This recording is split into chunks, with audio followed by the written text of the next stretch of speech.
Hi everyone, welcome back to Learning with Leah. I'm glad you could join me today.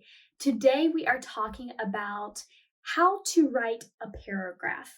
Some of you have requested for me to talk more and help you regarding academic writing. So today we're going to start with how to structure and how to write a good paragraph. So I'm going to work through and show you an example paragraph that I wrote and why the structure is good in this example. So let's get started. First, you are going to look at this paragraph. Just from looking at it, you will notice a key thing here. As you can see, when you begin a paragraph, the first line only is moved over. This is called an indent. Okay, an indent. So anytime that you begin a new paragraph, you show the readers that it is a new paragraph by indenting.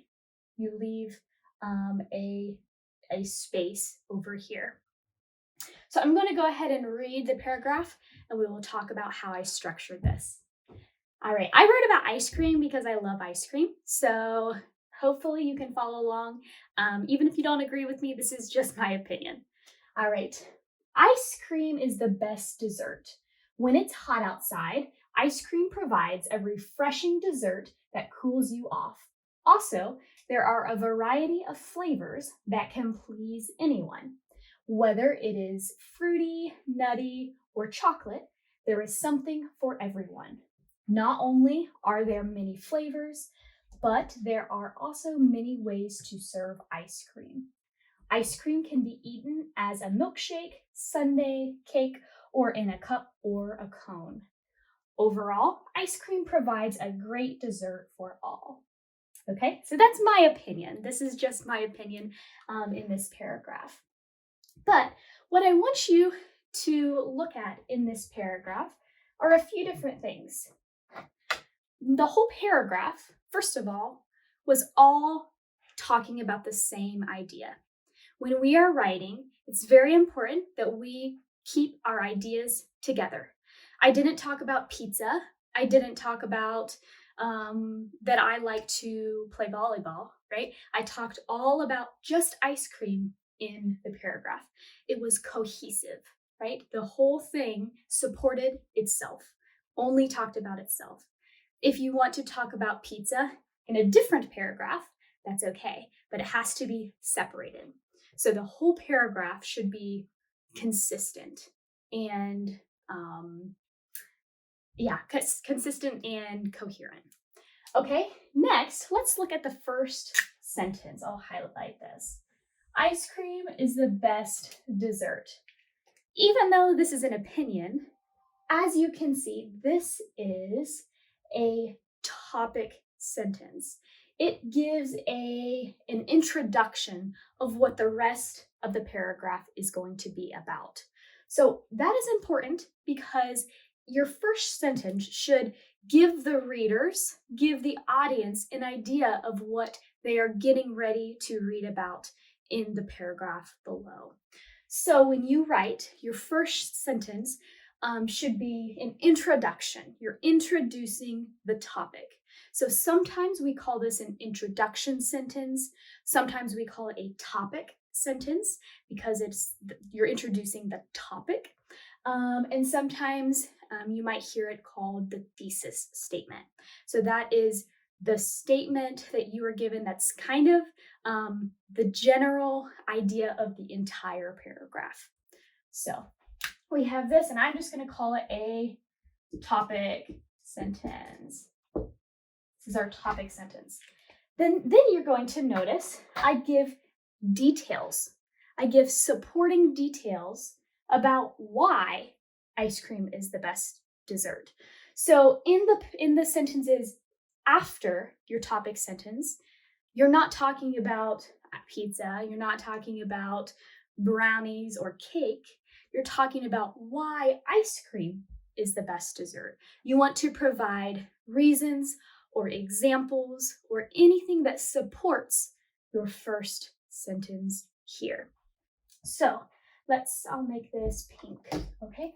When it's hot outside, and I forgot an apostrophe, when it's hot outside, ice cream provides a refreshing dessert that cools you off. So that is an example or a reason why I think ice cream is the best. Okay, so it's a supporting sentence. Okay. Next, also, there are a variety of flavors that can please anyone.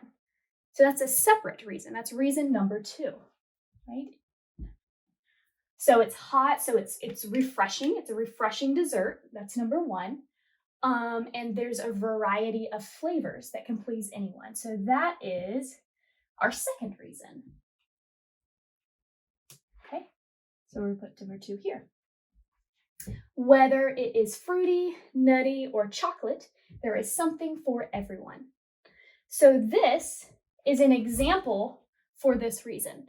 So I said there's a variety of flavors that can please anyone, and then I give even more details about the flavors and the variety of flavors. Fruity, nutty, or chocolate flavors. So that's again another supporting sentence, and this one is giving even more details about the other supporting sentence. We're going to keep this with pink.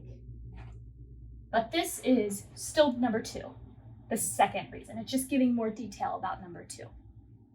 Next, not only are there many flavors, but there are also many ways to serve ice cream. So because there's many ways of serving ice cream, that's number 3. That's the third reason why I think ice cream is the best dessert. Number 3. So, okay. Then this sentence here, ice cream can be eaten as a milkshake, sundae, cake, or in a cup or cone. Again, this is just giving more detail about the last reason. So there are many ways to serve ice cream. What are those ways? In a milkshake, a sundae, cake, or in a cup or cone. So again, that's supporting that it's giving a reason, an example for this reason. Okay, so that is supporting number 3, right? Okay, so I'm gonna highlight this red as well so you can see that these are supporting the details. Okay, this is number 2. There we go. Okay, so we have the topic sentence, we have supporting sentences, right? We have 3 main supporting sentences that give reasons why the topic sentence is true, and then also some examples here that support what I'm trying to say. The last sentence then says, overall, ice cream provides a great dessert for all. This is called your conclusion or your concluding sentence. Okay, conclusion. I'll write this down. Conclusion. So a conclusion, basically you are concluding your thoughts. You are wrapping your thoughts up and giving an overall sentence about what my paragraph is about. This is a general statement about what all of these supporting sentences are talking about. Okay, it's similar to your topic sentence. So your topic sentence and your conclusion will probably be very similar in how they are wrote. They're kind of like synonym sentences, you could say. Okay, so you have your topic sentence, your supporting details, and then your conclusion. So that is always how you should write your paragraph. You should always start with a topic sentence that you introduce, then give some reasons, some supporting sentences, maybe some reasons, some examples of why your topic sentence is true. And then at the end, you wrap it all up by saying, here again, this is what I think, this is what I believe, or what the information says. So that would be your concluding sentence or your conclusion. So that is how you structure your sentence. A few other comments. It's always good to use transition words. You could use words like overall, in conclusion, for the end. You could also say, I don't know if I used any, also. You could say also to transition into another supporting sentence. You could say next, moreover. These are transition words you can use to make your paragraph flow and sound cohesive and coherent. So that way it's not like, number one, this is my supporting sentence, number two, number three, and it doesn't sound choppy, but it flows together very nice. Some people might ask, how long should a paragraph be? And it does depend on what kind of writing you are doing and for what assignment.